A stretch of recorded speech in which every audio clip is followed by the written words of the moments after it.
আপনি নতুন ক্ষমতায় বসেছেন, তাই নরম ভাষায় কিছু কথা বলে প্রস্তাব রেখে গেলাম।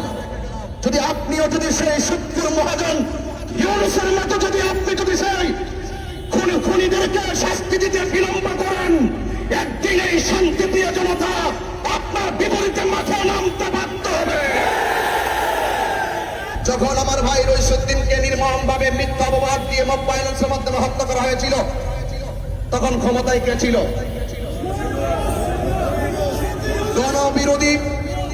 জনবিরোধী চুক্তি করে সাম্রাজ্যবাদীদের কাছ থেকে শূকরের মাংস আমদানিকারী। ওই সময় কে ক্ষমতায় ছিল? ওই সময়ে ক্ষমতায় সে ছিল যে ব্যক্তি হলো মব ভায়োলেন্সের প্রতিষ্ঠাকারী। ওই সময় যে ক্ষমতায় ছিল সে হলো এই বাংলাদেশের শান্তিপ্রিয় দেশে খুনের রাজ্য কায়েমকারী। সেই মহাজন এখন এতে কাপে বসছে। এতে কাপে বসে পার পাওয়া যাবে না। এই দেশের মানুষ এত বোকা নয়। এই জন্য আমি পরিষ্কার ভাষায়, আমরা দায়িত্বহীন ভাবে প্রতিবাদ করেছি, কিন্তু ডক্টর ইউনূস ইচ্ছে করলে 24 ঘন্টার ভিতরে আসামি ধরতে পারত, কিন্তু আসামি ধরে নাই। এমনকি মামলাটা নিতে পর্যন্ত গড়িমসি করেছে।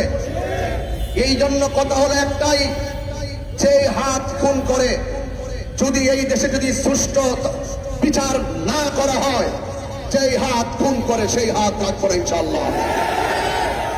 পরিষ্কার কথা হলো। এবং একের পর এক রইসুদ্দিনের হত্যাকারীদের বিচারের দাবিতে চট্টগ্রাম যখন শান্তিপ্রিয় প্রতিবাদ মিছিল চলছিল, সেখানে আবার পুনরায় আমার ভাইদেরকে রক্তাক্ত করা হয়েছিল।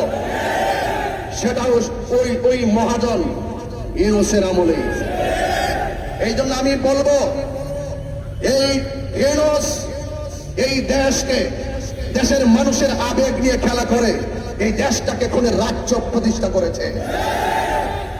সত্য মাননীয় প্রধানমন্ত্রী জনাব তারেক রহমান সাহেব, আপনি বসেছেন 2 মাস হয়েছে।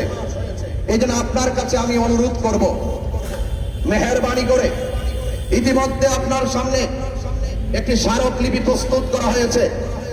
আপনি আমাদের অত্যন্ত আন্তরিক স্মারকলিপিটুকু গ্রহণ করে ড্রয়ারের ভিতরে, বক্সের ভিতরে ফেলে রাখবেন না।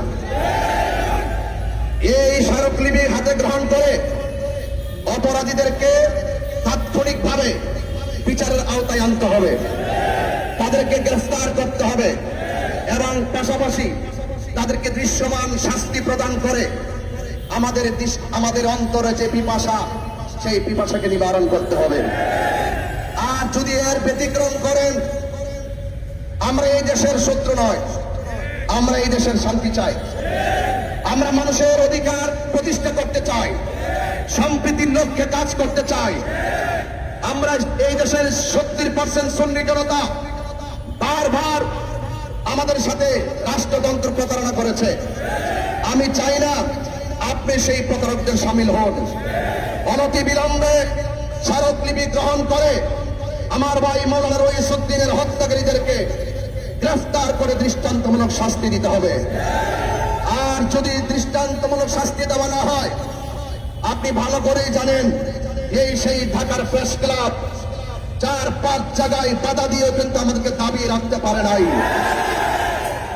আজকে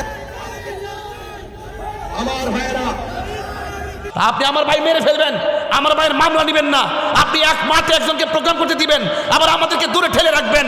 এটা বৈষম্য। এই বৈষম্যের বিরুদ্ধে প্রয়োজনে আরেকটা প্রতি বিপ্লব হবে। কথা বলেন ঠিক না বেঠে?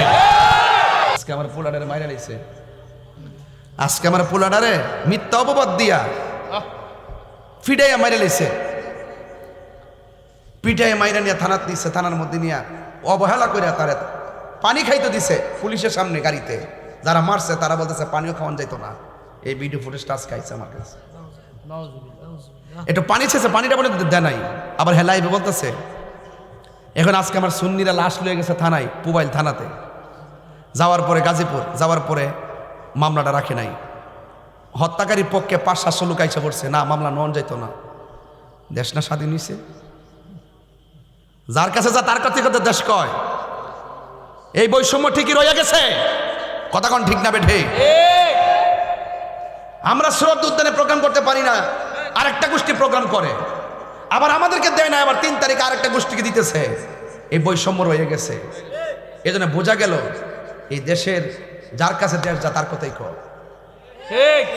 তো সুফিয়ানা বক্তব্য আমরা সামনে দিয়েন না, ওকে আল্লাহর ওলি হয়ে গেছেন গা, এই তো আমরা সামনে দিয়েন না। সবই দেখতেছি, কোর্ট কাছারি অফিস আদালত সব খাইতেছে সাধু বেশে কিছু ভদ্র মানুষগুলা, আর আমাদের বাজার টাজার লুটপাট করতেছে আবার কিছু লোকরা। হয়তো হাতটা বদল হয়েছে, এর দূরে কর্ম কিন্তু ঠিকই চলতেছে। এখন কি দরকার ছিল? এখন দরকার ছিল সব মিল্লা বৈশা 49টা রাজনীতি দল এক টেবিলে বৈশা সবার থেকে পরামর্শ নিয়া সুন্দর করে মিলেমিশে একটা রাষ্ট্র উপহার দেওয়া দরকার ছিল, কথা ঠিক না বেটে? আপনি আমার ভাই মেরে ফেলবেন, আমার ভাইয়ের মামলা নেবেন না, আপনি এক মাঠে একজনকে প্রোগ্রাম করতে দিবেন, আবার আমাদেরকে দূরে ঠেলে রাখবেন। এটা বৈষম্য। এই বৈষম্যের বিরুদ্ধে প্রয়োজনে আরেকটা প্রতি বিপ্লব হবে, কথা বলেন ঠিক না বেটে?